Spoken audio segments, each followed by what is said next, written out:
ഇന്നൊരു പുഡിംഗ് ഉണ്ടാക്കുന്ന വീഡിയോ ആണ്. വെറും 4 ചേരുവ കൊണ്ട് നമുക്ക് എളുപ്പത്തിൽ ഒരു പുഡിംഗ് ഉണ്ടാക്കാം. നമുക്ക് സ്റ്റീം ചെയ്യേണ്ട, എന്താ പറയുക, ഓവനിൽ വെക്കേണ്ട, ഒന്നും വെക്കണം. നമുക്ക് അടുപ്പിൽ തന്നെ ഈ പുഡിംഗ് റെഡിയാക്കി എടുക്കുക. ആദ്യം കുറച്ച് പാലൊഴിച്ചു, അതിനകത്ത് പഞ്ചസാര, നമുക്ക് ആവശ്യത്തിന് വേണ്ട പഞ്ചസാര ഞാൻ ചെയ്യുന്നത്, പഞ്ചസാര ഒന്ന് ആ പാലുമായിട്ടൊന്ന് യോജിച്ച് വന്നതിന് ശേഷം നമ്മൾ റവ ഇട്ട് കൊടുക്കും. റവ ഒരു 2-3 ടീസ്പൂൺ റവ ഇട്ട് കൊടുത്ത് അതൊന്ന് കുറുകി വരുന്ന സമയത്ത് നമുക്ക് കുറച്ച് വാനില എസൻസ്, ഒരു ഫ്ലേവറിന് വേണ്ടി വാനില എസൻസ് ഒരു രണ്ട് തുള്ളി വാനില എസൻസ് ഒഴിച്ച് നല്ലോണം റവ നന്നായിട്ട് ഇളക്കി കൊടുക്കണം. ഇളക്കി കൊടുക്കുമ്പോൾ തന്നെ നമുക്ക് കാണാൻ പറ്റുമോ, നല്ല കുറുകി വരുന്ന സമയത്ത് നമുക്ക് അപ്പോഴാണ് നമ്മളുടെ കസ്റ്റാർഡ് പൗഡർ ഏതാണ്ട് ഒരു കുഞ്ഞൊരു ബൗളിനകത്ത് മാറ്റി അതിനകത്ത് മിക്സ് ചെയ്ത് ഇച്ചിരി വെള്ളം ഒഴിച്ച് നല്ലതായിട്ട് മിക്സ് ചെയ്തതിന് ശേഷം അപ്പോൾ ഇത് ആ റവയുടെ മിക്സ് വെന്ത് വന്നിരിക്കും. പിന്നെ ഇതൊന്ന് നന്നായിട്ടൊന്ന് ഇളക്കി കൊടുത്ത് വരുമ്പോഴത്തേനും അത് ഇച്ചിരി കൂടെ ഒന്ന് തിക്നെസ് ആവും.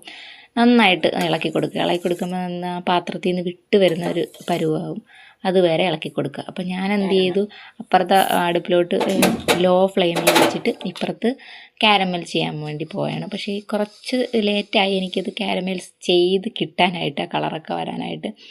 ഇച്ചിരി വെള്ളം കൂടിപ്പോയോ എന്നൊരു ഡൗട്ടുണ്ട്. അപ്പോൾ വെള്ളം കുറച്ച് ഒഴിക്കുക. ഞാൻ ഇത്തിരി കൂടിപ്പോയി വെള്ളം ഒഴിച്ചത്. അപ്പോൾ ഇതെല്ലാം കഴിഞ്ഞിട്ട് പിന്നെ നമ്മൾ ഇനി വേണ്ടതെന്ന് വെച്ച് കഴിഞ്ഞാൽ നമ്മൾ ഈ കാരമൽ ഒരു ബൗളിൽ ഒരു കേക്ക് ട്രേയിൽ ഒഴിച്ചപ്പോൾ അത് പെട്ടെന്ന് കട്ടിയായിപ്പോയി കേട്ടോ. സമയം ഭയങ്കരമായിട്ട് എടുത്ത്, നമ്മൾ ഈ വീഡിയോ എടുക്കുന്നതുകൊണ്ടും അതൊക്കെ കൊണ്ട് ഇത്തിരി സമയം എടുത്ത് അപ്പോൾ കട്ടിയായിപ്പോയി. അതിനകത്ത് ഈ മിക്സ് ഒഴിച്ചതിന് ശേഷം ഒരു ടാപ്പ് ചെയ്തെടുത്തിട്ട് നമുക്ക് ഫ്രിഡ്ജ് ചെയ്യാം. അപ്പം നമ്മൾ അതൊക്കെ റെഡിയായി. പക്ഷെ നമുക്ക് ഒരു ചെറിയൊരു വ്യത്യാസം വന്നത്, കുറേ നാളെ ഉണ്ടാക്കിയതുകൊണ്ടാവാം ഈ കാരമൽ ചെയ്ത് അത് അവിടെ തന്നെ ഒട്ടിയിരിക്കുന്നത്. എന്താണ് റീസൺ എന്ന് എനിക്ക് പിടികിട്ടിയില്ല.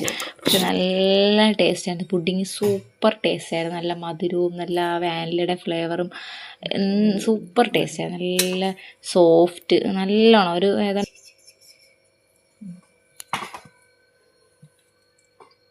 കള